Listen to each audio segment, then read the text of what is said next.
It's mine.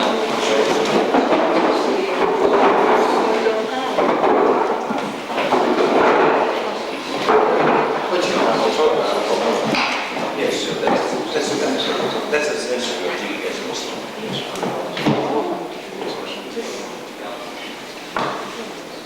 So everyone, welcome here.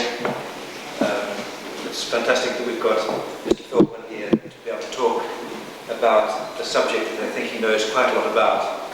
Having studied with Wolpe, having known him personally, I think it's very interesting to hear about what he has to say, and I'm sure there will come quite a lot of unknown things out. But, so everyone, welcome to this midday. Well, when did you meet him for the first time?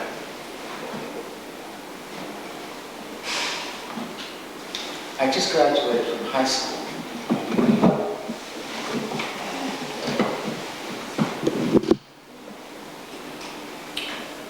I didn't have a private teacher for some years.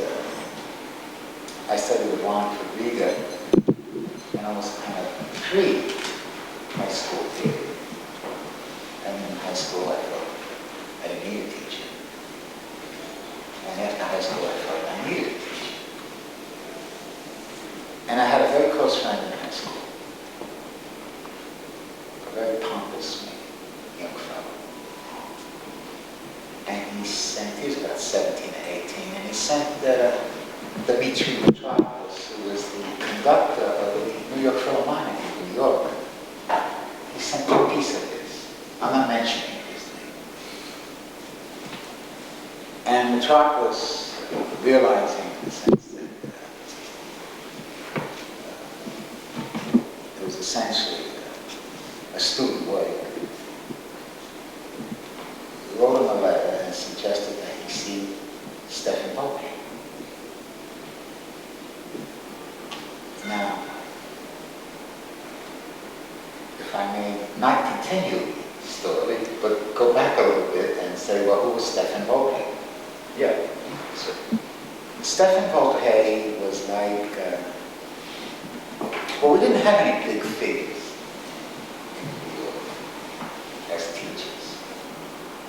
There were big figures, I suppose, if you went to Juilliard to study with the young Chris Kane, and maybe he was a short figure, but we didn't have a cult figure to bring us news about that. Which year was this? Was it? I would say 46, 45, right after the war, and perhaps during the war. And STEFAN was very, very important.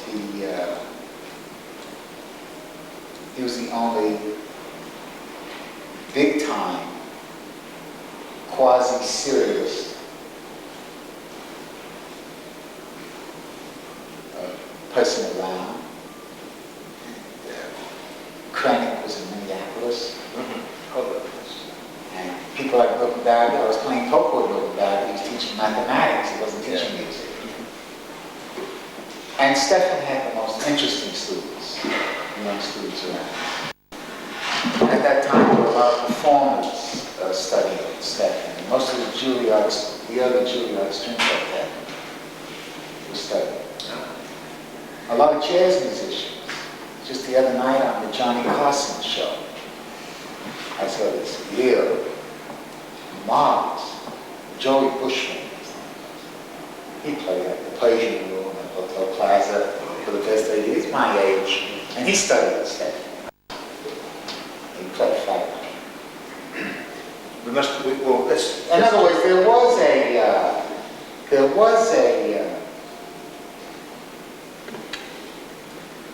for a certain type of jazz musician, there was something about STEFAN with what he referred to as his gutter music that became a possibility of another kind of music that they can get into too. Yes, you see. But now we're going to go back to... well, I think there's some parts of STEFAN we should talk about.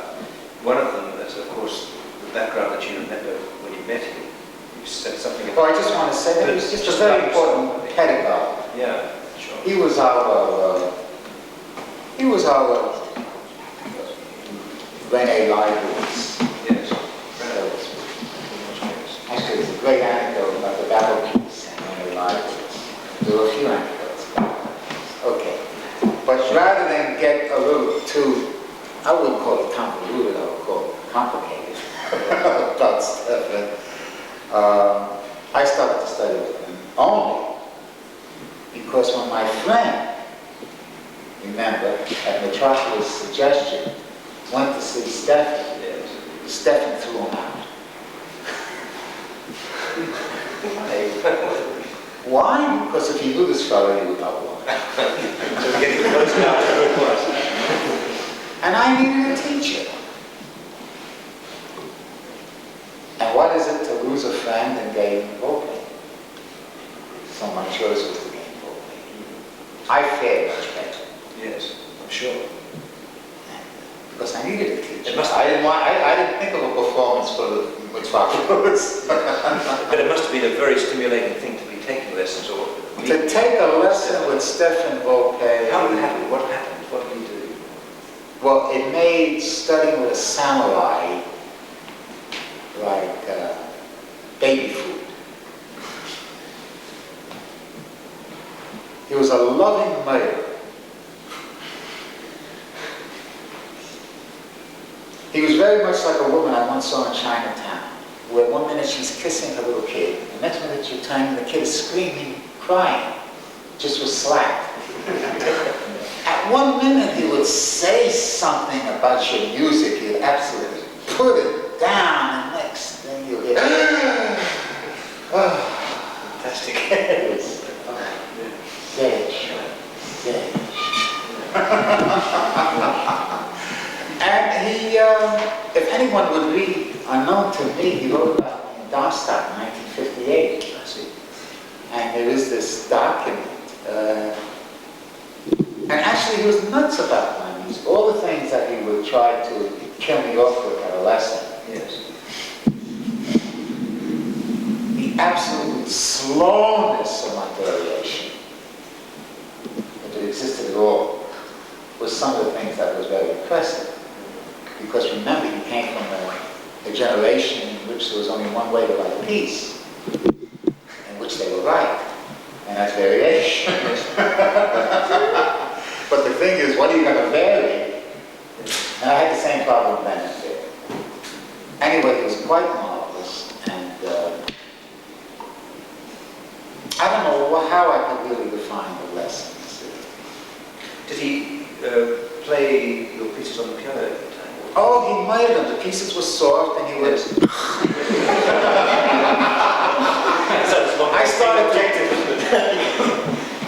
I started to do it many years later to my own students that would bring me a quiet piano piece. I would also go. It's a way of being entirely objective about music. Well, in other words, we're not involved with the stylistic element of pianissimo. But the music that had nothing to do with pianissimo. Of course, it had nothing to do with karate either.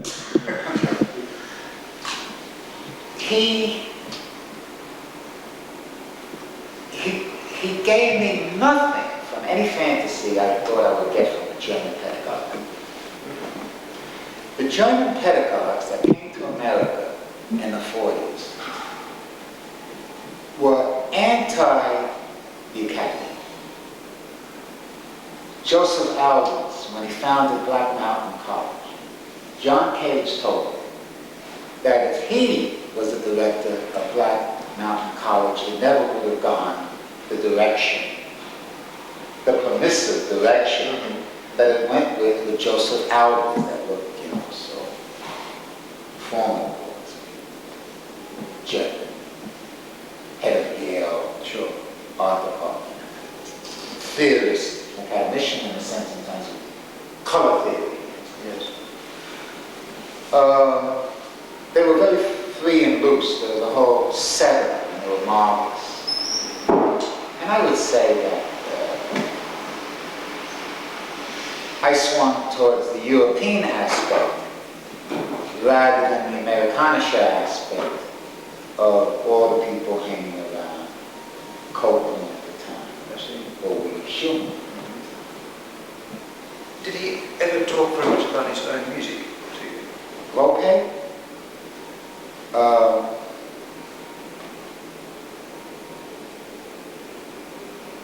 I mean, he just had written the battle piece. Well, in a sense, I knew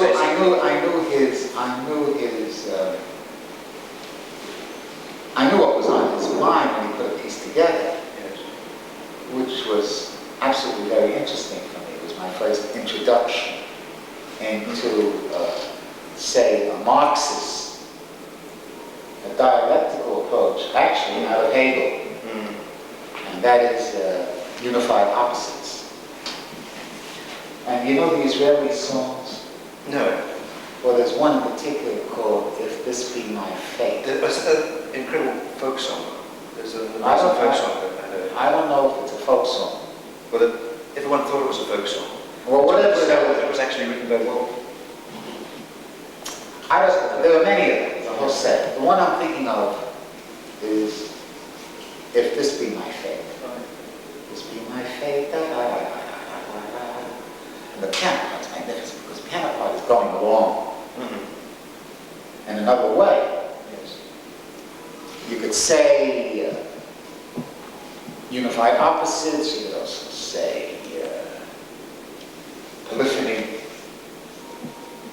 or the claims that Schoenberg made about the George songs in terms of going, which no one recognizes anymore. It all sounds beautiful together, you know.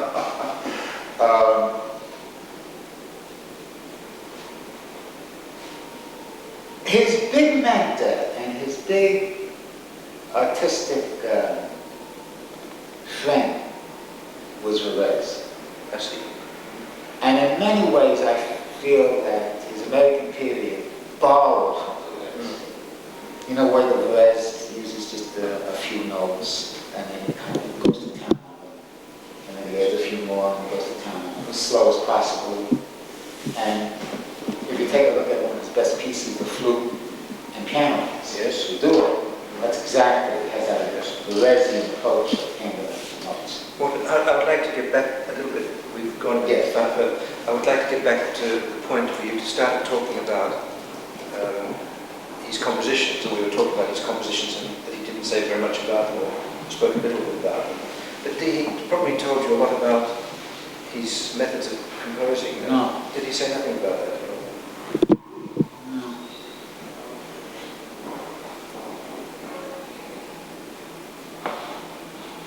Well, it was a little bit self-evident what he was doing, but the point that interested me, and I'm convinced that it influenced me, is that where I learned for myself how to do it without synthesis, the whole idea of unified opposites. Right, yeah, sure. And in that sense, he, for big chunks of my life, important chunks, it will be on my mind. You see, how to do it and find material that can do it, material which wasn't necessarily polyphonic in nature. Yes. You see, That's it. something closer to a more inspired counterpoint. And his counterpoint was inspired. That's absolutely amazing. I mean, did you know that the two voice pieces, Yes. those pieces, I mean, they're amazing. Yes. Just the two voice counterpoint. That bass clarinet and oboe. Yes. It's amazing. His counterpoint style is absolutely Well, I was talking about counterpoint today, and I think after studying with Stefan, I was bitten by counterpoint. Yes, I can imagine that. I think for me, that's one of the strongest factors of his music. And certainly in the days of the 40s, I think. Yes, because I think in terms of finding the material, it was a vehicle. It was a vehicle for that kind of conversation. Yes. It was less a harmonic conversation, Yes. but it was a kind of, I wouldn't say question and answer, but it would be push and pull. Yes. Right. I want to pull you a little bit too, and a little later, because I think we should talk a little bit more later about the actual effect that it's had on you. Perhaps a little bit more. Maybe you can say. Give me a little time. We do that later. But first of all, I would like to get back to him again. The actual period, 1940, when he was writing these pieces, and also the battle piece. I mean, these pieces were not being played in those days. Did you hear very much? Had you heard? Well, you didn't hear anything. You heard nothing. Anyway. You only could see scores. Did he show you? No, scores? we didn't see scores. He didn't even show you scores. Well, he didn't even tell me he studied with David. I didn't know that. I didn't know that. He studied with Veer. Yeah. Something happened. When did he study with Veer? 20s. At the right time, they went to Vienna. He studied with Veer. You know, everybody was going. They were very heavy. They were very big. There's an elderly, 80, charming American composer that was studying with, his name was Russell Finney. And he was studying with Beaumarchais. Is it Beaumarchais or was that wine? I always... And he got fed up with Paris, like most of the... So he went to the wine. So there was a composer, I always forget his name, but he's much more popular than Bird. But he was one of the big people, young people around. Schoenberg making a big success. You mentioned. Let me tell you, this is a very funny story about another American. So Russell Finney goes and he finds out that this guy is not in Vienna. But there was another student of Schoenberg that was in Vienna, Berg. So he goes to have a lesson with Berg, and it's the whole morning. And somebody brings him coffee. And it's going on for hours and hours. Finally, he asks him, what do you think about my music? And Berg said to him, he was reluctant to talk about it. And he said, why? He said, because you don't smoke. He says, I can't understand how you could become a composer and not smoke. Okay, so getting back to Volpe, something happened. Yeah, I see. And a very close friend of mine, I'm sure, is in contact with you from Toronto. Yeah, I know. Sure. And I had to find out, we talked about it. I want to find out what happened. Yes. After all these years. Does he know it or did he know it? No, but now he realizes that there was no writing and nobody knows what happened with Weber. Now Weber, I understand, was a very nice man. Somebody once said that Weber reminded them very much of Deleuze. And if Weber reminded anybody of Deleuze, it's terrific. So what happened there, I have no idea.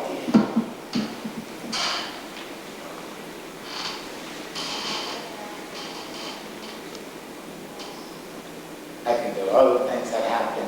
For example, technically in his music, I think he met some close friends for life, especially the great, now dead, oboe player, like Joseph Marx, who was a great oboe player, and some of those opening Varese lines were written for Joe. And he met Joe in Israel, and Joe was one of the first that adopted secular breathing. Oh, yes. And I think that gave that edge to Volpe's formations of his lines only because of those original forays into secular breathing, because his oboe quartet, actually except for young oboes by the name of Nora Post, I never heard anybody but Nora carry on the tradition of Joe. But I think that the work is not played as much, only because oboe players are crazy. And second, they don't have the energy. Yes.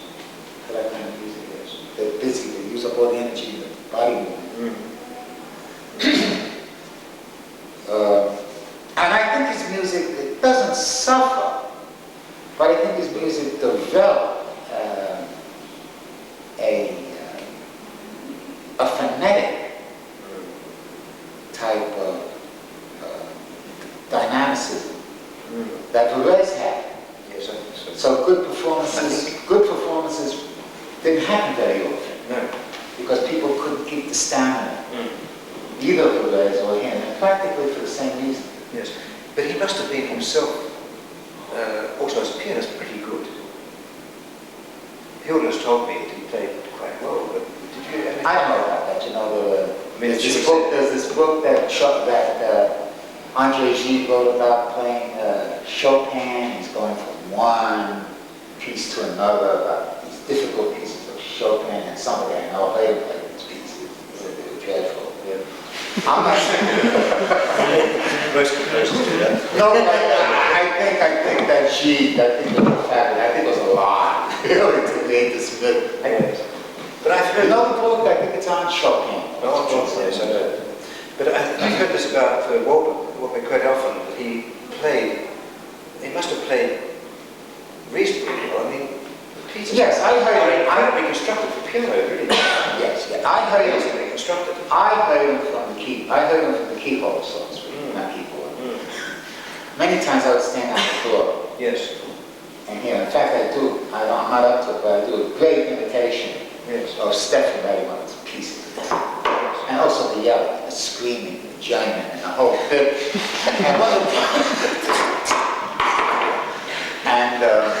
But after you get through with the German, and the screaming and the yelling, you can see that he's going to have problems once he reads the phonetic. Yes. I'm quite sure, Jeff, that when you're playing battle piece, you're also yelling and screaming. If you don't, your fingers do. otherwise you feel that there's something wrong. Sure. But let me tell you the battle piece. Yes, do, please. Well, I said he was our René Leibowitz, and René Leibowitz came to New York for some shindig or something. And the cellist, now dead, Juilliard String Quartet, threw a little gathering for Leibowitz, like the rest of the Juilliard, other musicians and other young composers, and I was privileged to be invited to it. And at that time, he was still with Irma, and she played that piece. Well, I think my music is going to make Stefan's music seem very short. But at that time, 33 minutes, what is it? About 30 minutes. 30 minutes. Now, what I think they were saying, and then you're slowing down. Yeah. Yes. A little fast. And it was a long time, and it's heavy stuff. It's very turbo, and it's granite, and an essay about everything, notes and everything, forms especially. So she finishes the piece. René evidently did like the piece. So he said to Stefan, well, Stefan, it's a very difficult piece. It's a kind of piece that you have to hear again. And you heard Stefan's voice yell out, Irma, no.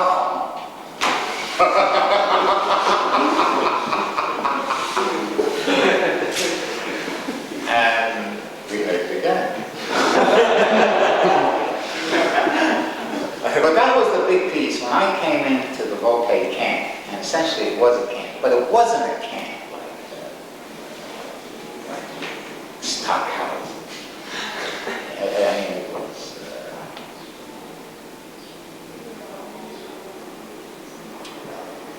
It was just extraordinary.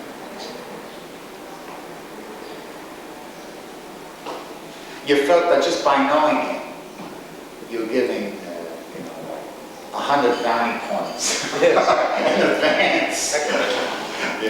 Just by knowing him, you're over here. I felt that everybody was over here. To some degree, it was true. Yes. Well, I feel that just knowing piano music. To some degree, that was true. I think the piano music already is so incredible. And he believed in everything. When that man wrote a -6, he believed in a -6. And his Pasacaglia used to be as a doctorate exam, where they would have to write a whole cycle of intervals against their own 12-tone Pasacaglia. In fact, Benita wrote a piece called Volpe Variation. She's still one of the best pieces also. And all it was a 12-tone Pasacaglia in which you go through the cycle. And not corny, you would think.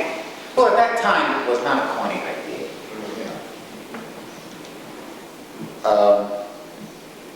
But the battle piece, that was it.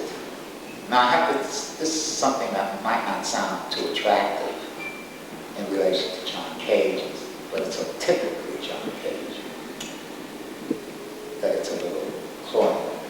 We were walking along the street, Cage, Stefan, and myself, and we just heard the friends of the battle piece. And I think Jackie Max, I think it was David too. And Stefan said, well, John, you know that one of the subtitles of the piece is that there is too much suffering in the world. There's too much suffering in the world. He says, what do you think about that, John? And John says, I don't agree. I think there's precisely the right amount.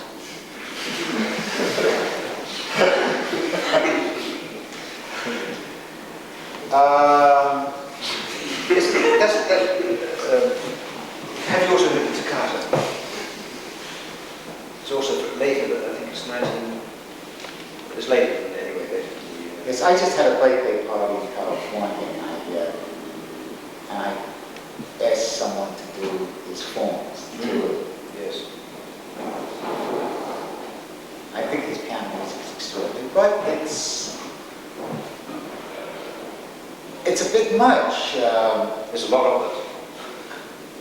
Yes, but in general, it's very hard to pinpoint Stefan, because the people that he might be coupled with are not his class, like Eisler. Yes. And other people of that ilk, the European, this whole idea of synthesis of Marxism and 12-tone music, and sexuality. And but you've pinpointed something here which I think is very true, because I mean, if you look at the piano work already as a whole, it's, I think, of an extraordinary, it is really something quite different. And if you look at the period 1930 to 1950, I think it's extraordinary music as a whole for that period, and yet it's not played hardly at all, and I can't work out still why it's not played. I went to a Volpe, it wasn't the whole evening, and I went with Luciano Berio. And to half of Volpe, he said to me, oh, I can't take this anymore. Bye-bye. He says, it's just like all that internet junk. Yeah. I said, wait until the night. I said, it's just not the same flavor at all. No. And it's just a question of flavor. Just because you have 6 chromatic tones after another that are not repeating, doesn't mean that it has to be a certain type of music. But evidently, at that time, Luciano did. And it was very sorry about this Volpe taste and Volpe world. I compared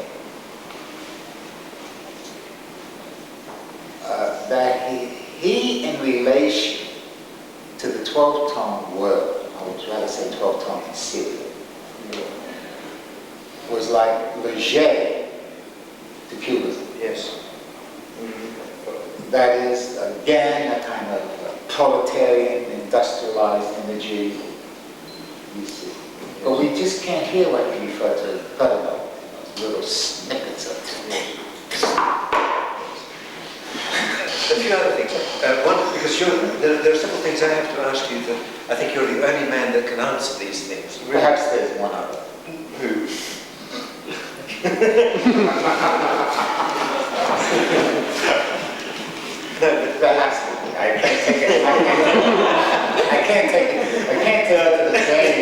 I think we must talk about it anyway, because what I wanted to ask is the following.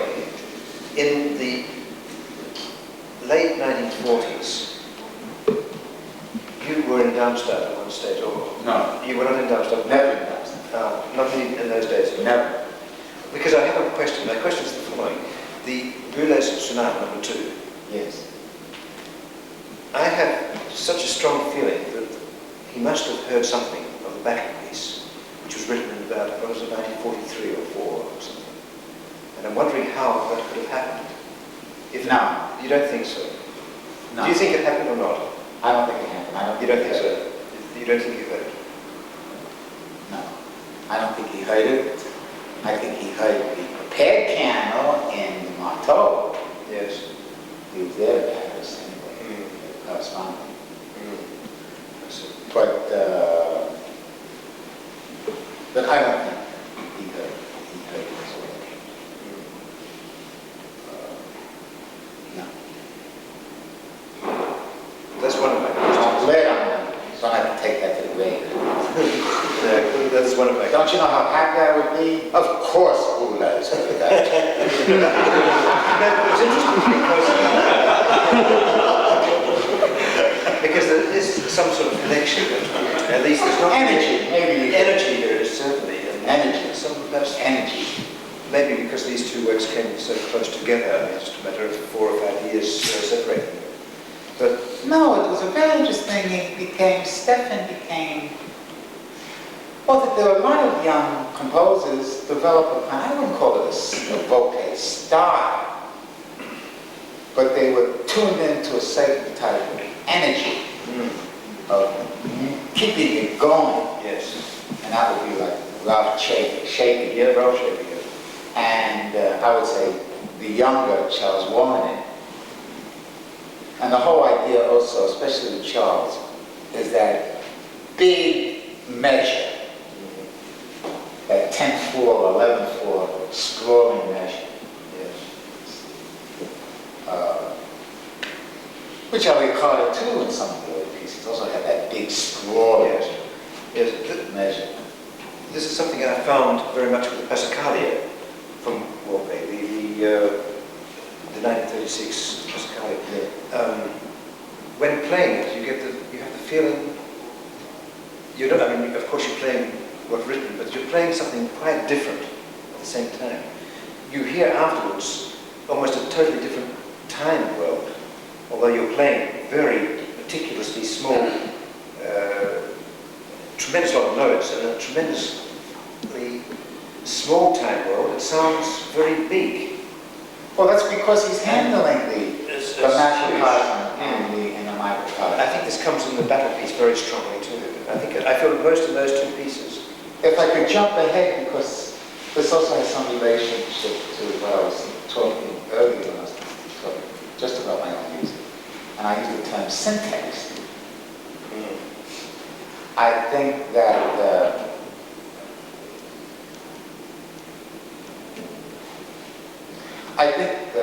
that I didn't use this Volpe discovery, and I think it is a Volpe discovery. Again, in terms of push and pull, in other words, it's not really, it's a new form, it's a new life on our understanding of antecedent consequent formation. So when Stefan would have a little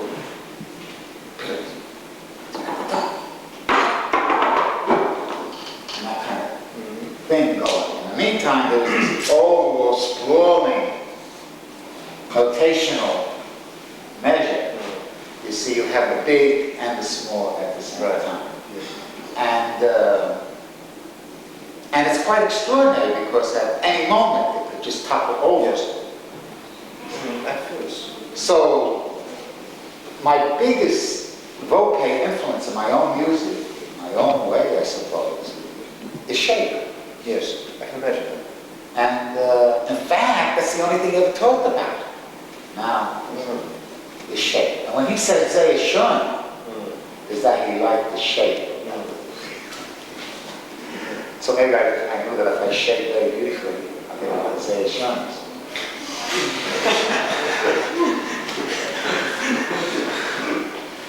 And I think I do like it very nicely.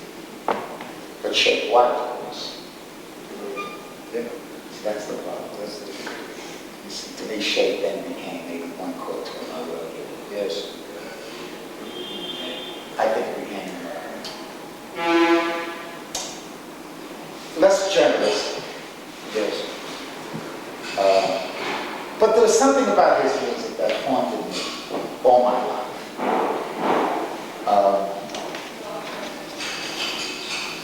And that is the straightforward insensitivity of it. I wouldn't say that it's brutal. I wouldn't call him William the Coon perfect still once we heard him later, because he never used a paintbrush, he always used a scalpel. But Stefan was a scalpel composer. In that sense, he was watch out. And but it was to some degree both beautiful and insensitive on one hand. Yet I envy it. Yes. It's a great thing to say, boy, how can I too become beautiful and insensitive? And I think the word is not so much insensitive, but how you decide in your own way not to be affected. When Volpe is over here, he stays there because the integrity of his shape. He never had the class of a Berio or a Legay to be over here and then find himself over here. So in that sense, he formally played it very close to the vest. His notes and his forms. He never found interludes, in a sense, where you hey, like Beethoven. Or Beethoven gives a half a measure, and everything changed. Stefan didn't have that. I think Stefan was too chronically, am I criticizing him now? No. I'm just trying to say what he has and make a virtue out of it. Yeah. Right? Take something out of something out. There's this great novel by Juna Barnes, Nightwood, this famous novel, where all the decadent people that she grew up with, that annoyed her so, all these vices became charming attributes in their 60s and 70s.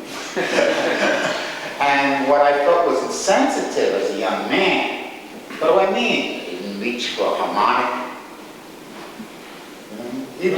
Even Schoenberg in the Fourth String Quartet is just going along with a good German guy, and he goes into some breathtaking poetry with harmonics, you know.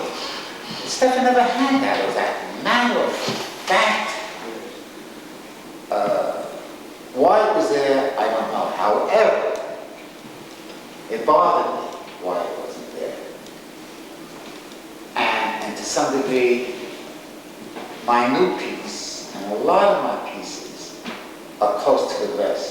I don't reach for that beautiful thing that I find now easy to do. You see, I also keep it there. At the same time, by keeping it there, I don't want to feel that I'm organic. I'm just keeping something from moving out of the house. Yeah. I'm not making any commitments. Like, I'm getting out of here, and you're never going to see my note again, so to speak. But he taught me, and the piece that really clinched it for me is what I feel is his singular masterpiece. Just the way I feel that Intergraph is Rereza's singular masterpiece. And for me, he hit it, he topped it, and his string quartet took it. And it's very matter of fact, like it's note against note. I mean, he knows that a string quartet was born with notes and is going to die with notes. I mean, how many times can you pizzicato? How many harmonics can you have? Can you use ponticelli anymore? Can you use battuto, whatever you call it anymore? String change.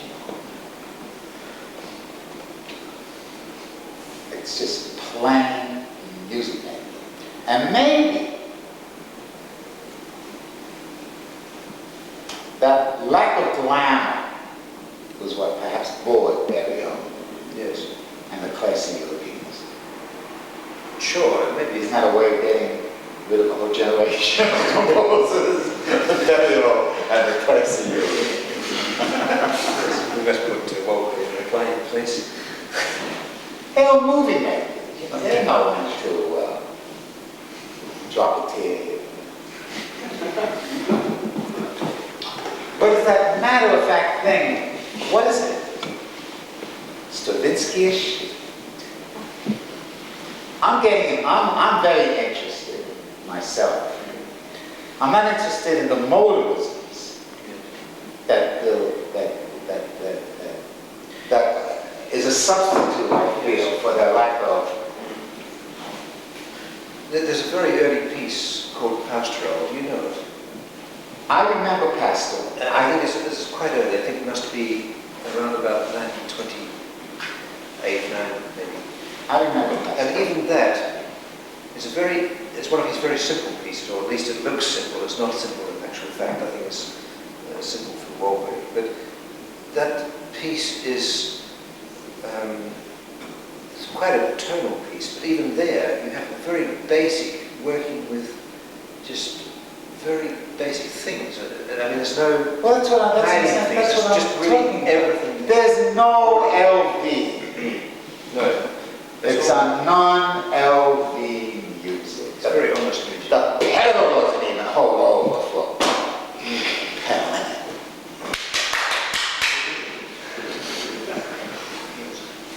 Which I think we're getting a little too much. Yes, it's quite the opposite. Quite the opposite. That's why it's much classy European LV. Yes. No middle pedal, soft pedal. Sure. No pedal. Well, I mean, I think he plays with a pedal. Well, I think he must have sometimes. There's some passages in the battle piece. Well, there's a lot of music like that. Really? What was that? Oh my God, he's a Dutch composer. Swingler? What's his name? Swing. I mean, he's Dutch, right? Yeah. I mean, Dutch, and I mean, it's dishwater. And it was very interesting. It was very interesting at Christian Wolf's wedding many years ago. That's what I think Frederichevsky was playing on the pipe organ, on an organ or something.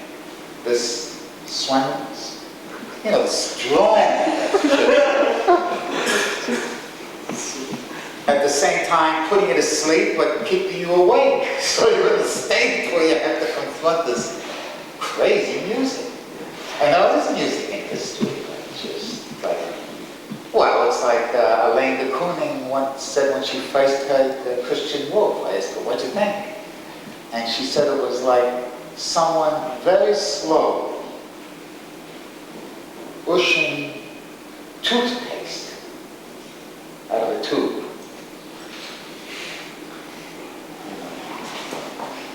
Which is not Volpe. No. But it is Volpe in terms of getting things down to essentials that was just needed for that taste.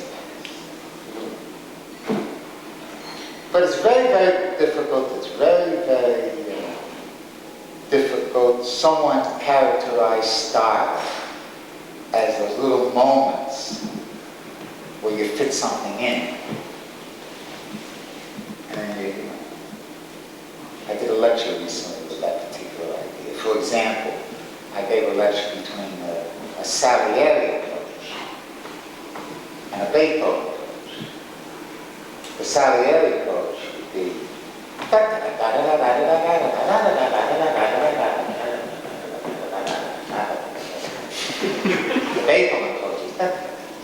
boom, boom. How the hell do you fit it in there? So it's Beethoven. It's Darmstadt, and but Wolpe had all those things coming in where you never know how you fit it in there. Sure. But the material of that it's a different sense of material, which the burial prototype did not appreciate. Sure, I understand that. But there are many people that I think the first time I played quite a lot of music with Wolpe, the piano works, a lot of people didn't understand anything about it at the time. It was about 10 years ago, I think. And people were saying, Geoffrey, you're crazy. Because that one piece sounds almost like Hindenburg. And I said, you're crazy. You also got the end? Yeah, I got that too. And I said, you're crazy, because it's only one piece. And it doesn't. No. And no one said anything more about it. And then people started shutting up about it. And since then I haven't heard that thing. Certainly when the battle piece is played, no one seems to say. Have you ever done enactments with three pianos? No, I haven't done That was one of his favorites. Yes, but it's, I mean, incredibly complicated to get together. You mentioned also an actor, Krennic. Did he have any relationship at all to Wolpe? No. I mean, we can't diverge from our subject very much, but perhaps you could say something about him that you remember. Krennic? Yeah. Oh, I rather not. Okay, there we go. I once had a conversation with both Milton and Barry, because we had to sit through a Krennic premiere in Los Angeles and John Cage. And I said to Barry, I said, Milton, was that FL piece that you ever heard that you liked that Krennic? And he said, no. Yeah, it's again the same sort of thing. I think. No, I don't think it's that kind of, I don't think it's that, I think he's like a Nickelodeon. You put in a few marks. Well, let's get back to our original subject. It's time. But the anecdote that I like about Krennic is that if you remember the style and idea, there were two little snippets against his ex-son-in-law, Schoenberg. Because Krennic came out with a term, linear counterpoint, which annoyed Schoenberg no end. So he goes, makes this big joke about linear counterpoint. When they were putting the book together, Stein called up Krennic and said, do you remember these old articles against you? And there were others. He said, do you want them to appear in the book? So Krennic found two short ones because he didn't want to be left out of the book. So he found two short ones. I thought too bad. I don't know Krennic. Krennic, I don't know. Don't worry about it anymore. All I know about Krennic is that I heard him say that there were two Becksteins in Palm Springs, where he lives. He has one and Frank Sinatra has the other.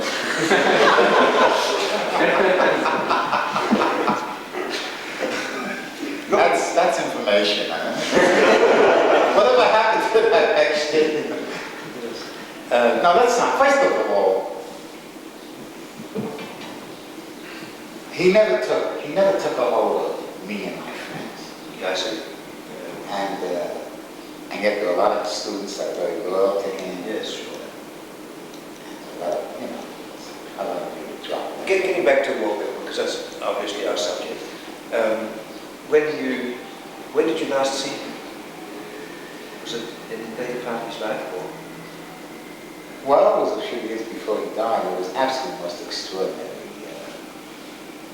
In fact, now, I don't know, my mother got a hold of this information. But anyway, I got back from New York and I called her about it. And she said, you hear what happened to Stefan? And I said, oh, she said he had a stroke. And she actually knew the hospital. And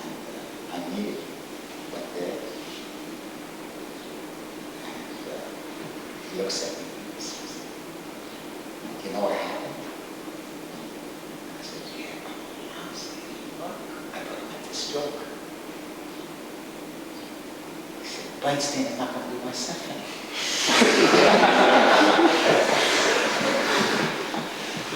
He says they didn't accept the parts. He got money to do the parts and he gave it to somebody in Italy. No cues, no nothing. And so we had to raise $10,000 overnight to get, and I was one of the committee of 3 to raise that money. And we did. Princeton gave most of it. But he didn't pick up the piece. He was at rehearsals. When was that? Was it in the 70s or? No, in the 60s. Must have been around 60.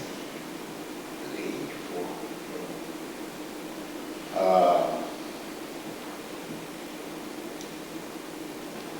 Well, you know, it's one of his things. I mean, you get Parkinson's disease. It's the kind of guy who is down with energy. It's very, very sick.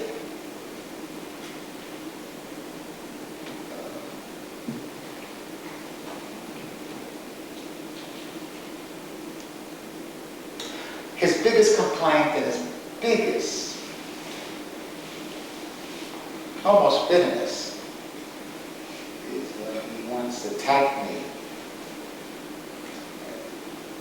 I'll get along with John, I suppose.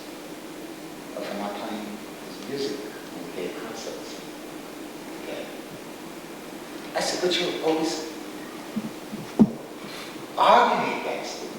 Forms, have this, you know, which he thought was an innocent little discussion, say Cage's position. And actually it wasn't true, we did play on occasion. Especially David too. Yes, always. Yes, I mean, but I think he wanted to be accepted in that kind of radical framework, because he was forever, ever a born radical.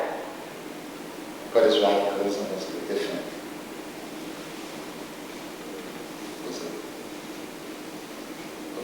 approach. It's really quite tragic that he hardly had an opportunity to hear anything. That's not necessarily, I don't know if I go along with that. He had such a following in New York, and to this day, I think he's the most played composer. No, but in those days. No, but even 25 years ago. Really? Because most of his students, and most of the avant-garde organization, They did perform his work. well, the Juilliard, the New Music Quartet commissioned the Volpe string quartet. I would go along with that. There was just something about that very peculiar type. I mean, when he wrote the trumpet players, in that sense, it was much more idiomatic than I might have wanted to create the impression that, in terms of this matter-of-factness, I don't mean dryness. When Stefan wrote a trumpet part, it was a trumpet part. Yes. When he wrote a violin part, it was a violin part. It might have been dry, but it was for violin. You know, there's a difference between cornflakes and shredded wheat. Just the music was not as McLuhan would say, moist and dry. The next question is, do you think that Volpe would ever get a strong hold? Do you?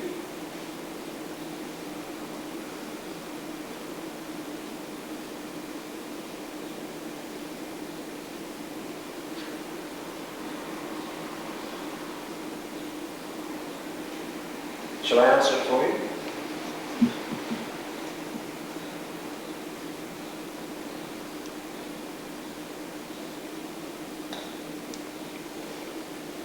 Why don't you take it to the grave?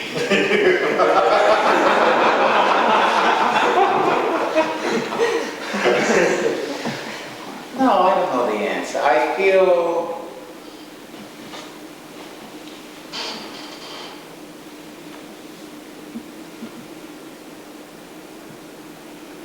think it's one of our problems. I think it's one of our problems in music, which painters don't you know, painters don't. I'm actually absolutely surprised. I remember after a piece of mine once, Geoffrey came backstage and gave me a hug. I mean, that like shocked me.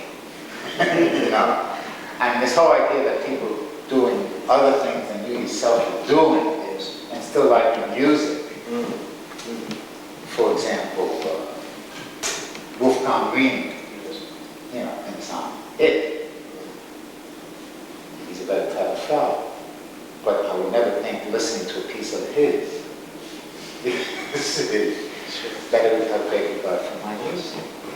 And I'm a big Sinatra lover.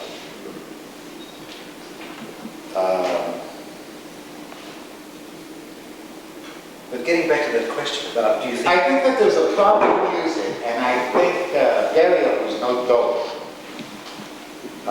articulates this problem that we, for some particular reason, cannot contain. Living with 6 different kinds of music is like living with a harem. It's a bit much, and we can't artistically support it. We have a problem. We have a problem. I mean, if I want to say, my God, Beethoven never, ever could write an opera where there'll be a segment like the music lesson in Rossini. Never, ever. It's true. But I think this in a way, for me, has some sort of answer for what you asked me about, do I think that his music will have anything to say for future generations, or, you know, will it be ever played more? I think that it will be, and I'll tell you why. I think you answered it, actually. I think the reason is that his music, you know, is so down to, really not down to earth in a way, but it's very, very direct and very, in a way, very honest in what it's doing. And I think that it's, for some people it might sound dry, but it's not dry. But it gives maybe, the first time you hear it, or you may be able to try, maybe may think that. But I think this is a very strong element, certainly in the 40s and 50s, which could become very important in the coming 50 years or 40 years. But there's something about the nature of music. It's not like going to into a museum in Basel and seeing a picture by Francesco Clementi and then seeing some Max Bill or something, and you would walk around the room and you get this diversification. We don't have that diversification. We have to wait a half an hour, now let's diversify, and here's another half an hour. We haven't been able to handle it. We haven't handled it. But our problem is that there's too much music, like libraries and books. And when I was a kid, we used to hear Beethoven's Second Symphony. Now they act as if it doesn't exist. I mean, it's the third and fifth, you know. So the whole thing is cleaning up. Yeah, it's coming a bit closer. You know, and then if it's not, if we can't handle it, then we throw it on pop concerts. You know, like a Tchaikovsky, you know, like a Fourth Symphony of Tchaikovsky is perfectly permissible to do. The Sixth, maybe, think about it. But I don't think we could handle, unless I feel it's a very, very serious problem. It's not actually to say, oh, let's get the Anfire flavor. Nothing wrong with the airplane sonata. Sure. Let's get this, let's get that. Oh, don't you know this piece by Henry Cowell? Don't you know this? Don't you know that? Hey, the Soviet guy, 1908, he wrote 1.5 pieces. Boy, you should hear them. I mean, we're not built into that. We don't listen to music. We don't think about music like that. It's not like picking up a paperback by some Soviet dissenter with something to say for a change. We don't live that way with music. With music, in a sense, it's Shakespeare or nothing. Now, you would feel, I'm not saying in the sense that a lot of fabulous music. Intimate. He's intimate. Absolutely nothing wrong with it. But we're afraid to either it's too romantic, or it's too this, or it's too that. Maybe I want to go back a bit because we were diverging a little bit from that. No, but I'm saying it's part of. I mean, it's part of the. It's part of the. I think it's part of the. It's part of the Volpe. It's not the Volpe problem. It's our problem. Yes. I don't particularly get upset if the composer is not playing. This will be to myself, actually. I want you to believe me on this. I don't think that's where it's at. I don't think that's where the problems are. I don't feel that Tanakis is appreciated enough. I don't think that there's enough money and enough organizations that want to blow their brains out to learn Tanakis, especially going 11-minute piece or 12-minute piece. I mean, I'm an entrepreneur, and I had to think whether I wanted to spend X amount of money to do a Tanakis piece, because how much it would cost. And I still have to have a whole program to do. So that's another problem. Sure. But I think we have. Well, I think I don't know where it happened. I don't think where it happened. I think that it's either entertainment or kind of intellectual museum trips, seeing and hearing composers that we're not too familiar. But I think we do have that kind of Beethoven or nothing aspect, and I mean it's articulated. I mean the wife of the conductor, a very old friend, one of the classiest ladies I ever knew, Parisian. We're in Venice, we go to the golf course, the country club, and have a drink. And the bartender asked her, what do you want? She said in English, champagne or nothing. And I knew exactly what was on her mind. The whole ambivalence of the club. I mean, we drove up to the club with an outflow with Romeo, and there was a young woman in a sweater doing the whole outfit from an Antonioni movie, a Morris County movie, and she goes to swing, and she looks up at us. The car wasn't big enough. She was like, the way we look, what are you doing here? You know, this kind of business. Well, I think that audiences, connoisseurs also have this feeling about music. And what's going to happen is that they change one mainstream for another. Yes, they're going to start playing bootlegs and they're going to start playing Tanakis.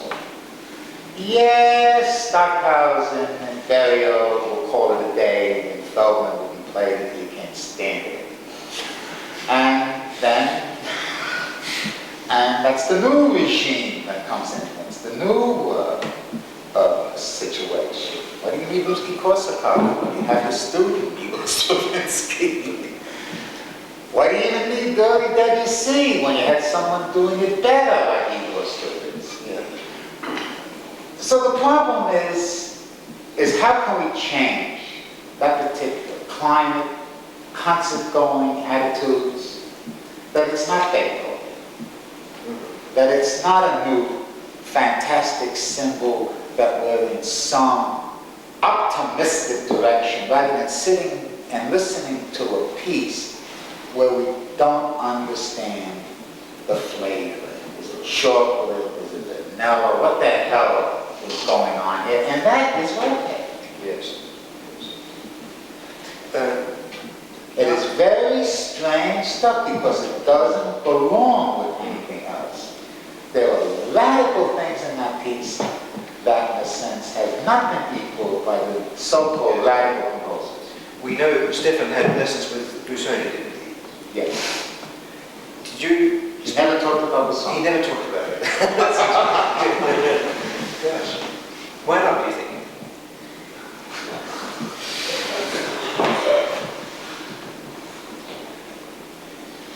Oh, maybe for the same reason that his father never spoke to him. He told me the story he was a faddist. And one of the big fads in Germany after the First World War was a vegetarian and wearing white. And his father was a banker. And their mansion was in a very glamorous place called a street called Unter the Linden, like the Fifth Avenue, And so he would sit there without shoes in white, and his father would come by with his top hat, like a George Gross cartoon. Just passes right by, doesn't know, doesn't want to speak to him. And he was into, if you read Kafka, those young intellectual fads that they got along. Even Israel was a fad. To what degree?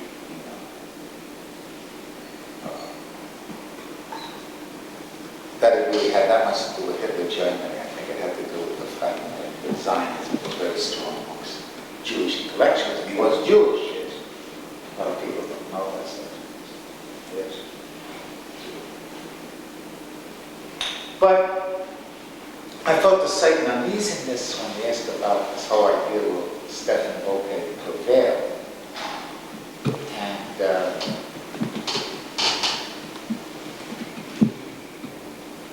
I think a lot of it has to do with repertoire. I feel that there was not enough orchestral pieces. I feel repertoire many times decides the way of career.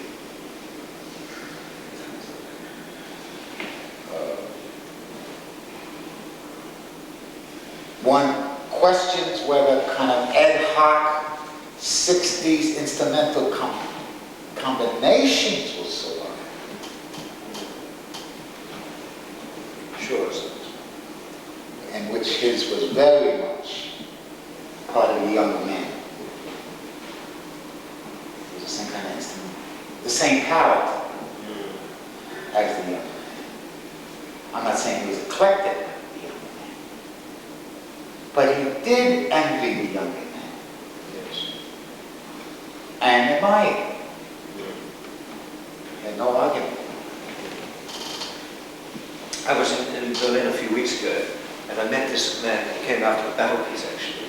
And he said to me, you know, I knew Wolpe in his Berlin days in the 20s or just before the 30s. And he was talking to, he's just saying he was in one of the productions, or in the production of the Masterclass.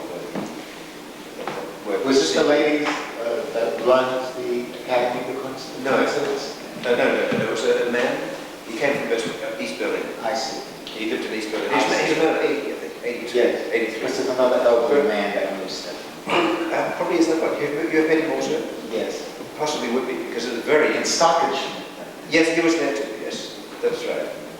But he was talking also a little bit about Stefan in those days, and about what happened around the Masterclass. It was difficult with friends just to get a Wolpe concert in Berlin. Yes.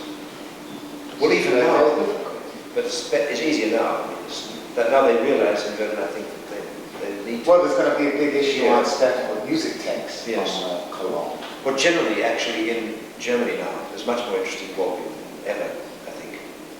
And that's probably been created also through the radio in Germany. They are very much busy with... Well, the publisher that they got a hold of him is in Hamburg. That's right. Yes, but they work very slowly, I think. Yes, I'm on a Wolpe Foundation, and I think I stepped on some feet, and I said, let's get the music out of there, because they're not doing anything with it. Yes, because I've been trying to get one or two pieces more, but I can't get through them. Very slow, but that's another matter. I think what will happen with Wolpe is that after this term that I've coined, and I want to become famous, not for my music, but for this term, Star Wars. And after, forget about my music, just remember that, because this is part of the Wolpe problem. And I think that after modernism is like Rasputin, finally dead, not with Phil Glass taking its place. Oh, we're so happy. But with modernism finally put to rest, maybe then Stefan will have a chance in terms of that flavor. And it had nothing to do with modernism. If putting some notes together brilliantly has to do with modernism, then maybe we'll leave that aspect of modernism. But I think that's what's holding him back. No, it has to sound like this. It has to sound like this. It has to sound like a Stockhausen piano piece. It has to sound like Boulez. It has to...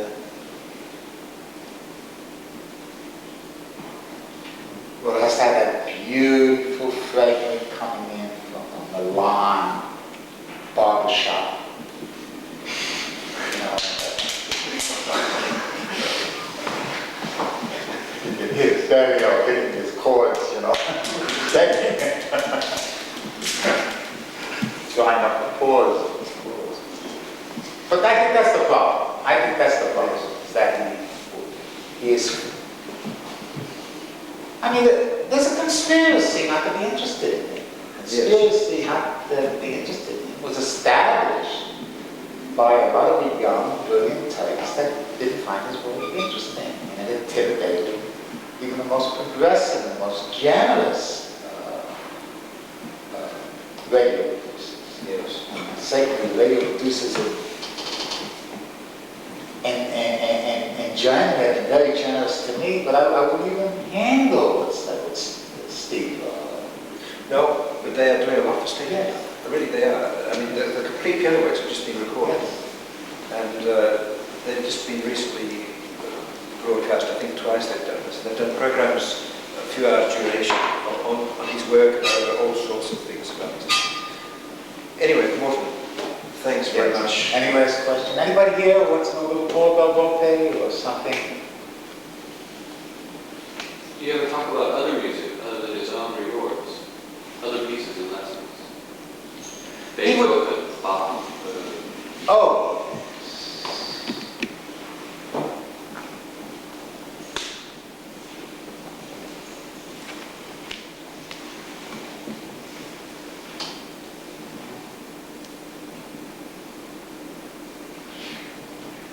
But he was in New York, remember, at the time of Charlie Parker, bebop, Dizzy Gillespie, and not that it influenced his music, but it was exciting times for these Europeans to come here, listen to that music, coming into new cultures, just as Paul Klee, and your great European people, Tainan, say, for example, primitive art.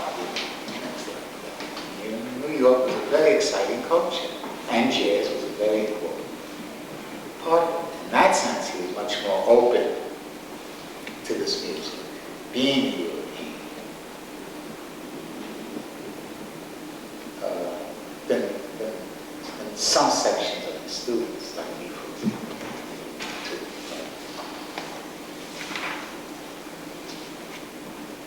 But at that time, remember, Boulez was just beginning his career. All these people were talking about just coming up.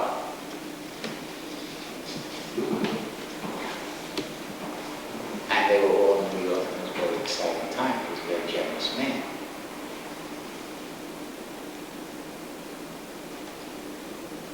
But I think the reason, essentially, that he's played in New York is that kind of quid pro quo between that trumpet part and the excitement. The conductor is doing something and everybody is working together, clockwork orange, putting this marvelous machinery together, and they have the chops to do it, and there's enough concert schedule in order to do it, you see. And it's less the compositional element that has made Stefan such a superstar, and more the performance element. It makes the musicians sound good, it makes the music look good, and it's still fabulous music. And I think you need 30 years in Europe or in some place to do that. You don't have those kind of groups here. You have maybe 2 or 3 groups. That's right. You see, while in New York you have Specular and this one and that one. If you don't play Volpe in New York, you're finished. Because the big shots are not going to go to the concerts. He's untouchable. He's absolutely untouchable. So he's not suffering there, he's suffering for a lot of practical reasons. I don't understand. But a lot of damage has been done by the better generation here. A lot of foul-mouthing has been done. It's going to take years. Just as a lot of foul-mouthing was done against Stravinsky. I write about that and discuss that all the time. Yes. Yeah, it's interesting that you mentioned that. I mean, that's obviously a reason. He's not played possibly in Europe also, one of the reasons. Of course, also being that it's impractical. Very much very... You got 6 rehearsals and a dress. Yeah. You can't put. I was asked once to put something together by Wolpe, and they said, how many rehearsals do you need? I said, at least 30. And Six. you know, Laughable in New York. But you need 6, you can't put a piece in 2 parts and 2 or 3 rehearsals. Are there any more questions? Well, I see maybe a similarity between a man like Giotto Chelsea over here in Europe, who has been sort of wiped out by the mainstream, the serialism. Is that comparable with the precision of STEFAN WOLPE? I mean, in Europe. Wolpe. Wolpe, Chelsea had another problem. And his problem was that he was between generations. The Massien's age, and he was never liked in Italy. He wore fur coats, a red, what do you call those, fez. It was claimed that a lot of music he didn't write, but he dictated, and he had notational problems, how to do it. There's too much gossip about him at the time. And he had to fight gossip. I'm a very good friend of his. I helped, I think, a lot in trying to overcome all this gossip about Chelsea. Just before we go apropos Chelsea, I was in New York with my publisher. And Universal. The woman daughter of Universal, Countess family. I said, you know, you really should put out Chelsea because he has a lot of money, and the autograph of all his scores is just fabulous. Nothing you have to worry about. And I think he's a fabulous composer. She was living in Milan at the time, and also added to this gossip about Chelsea. And she said, oh, Morton, he doesn't even write his music. So I thought for a minute and I said, well, Maggie, why don't we find a person that does it and we sign them up? But I think that Chelsea is going to die with his boots on, so to speak. And I think his music is played a lot now. And I think it's very different than Volpe's. There is something ingratiating about top Chelsea pieces, and quite exciting, quite glamorous. But Volpe is another story. Volpe is another story.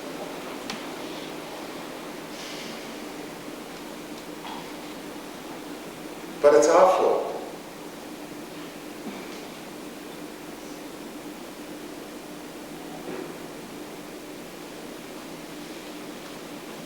Do you think he should be played more?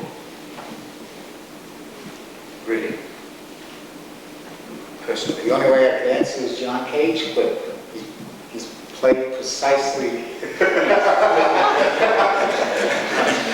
right amount. You know, coming from New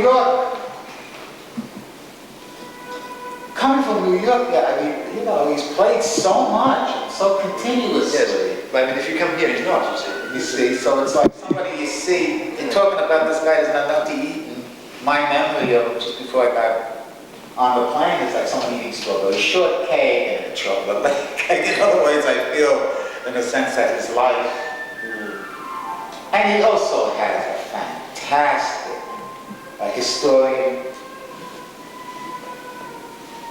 and a lot of his should he play more was very, very difficult. You know, there are faddish things. Someone would learn the Boulez Sonatina, the flute, you know, which is a fabulous piece. But the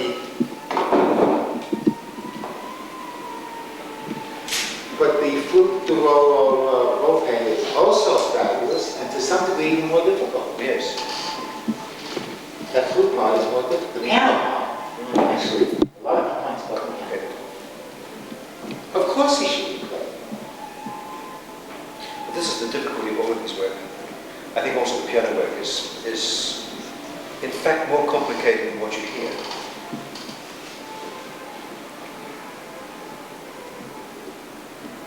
But I think his piano, his notation, gives an impetus to the energy.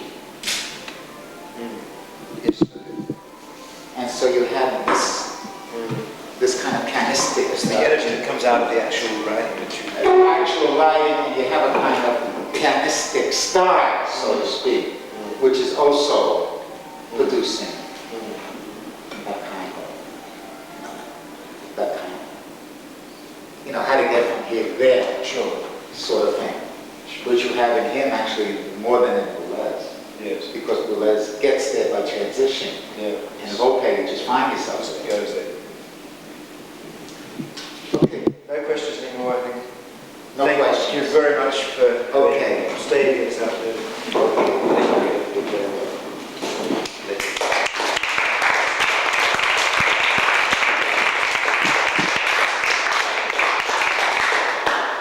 Okay, I think I have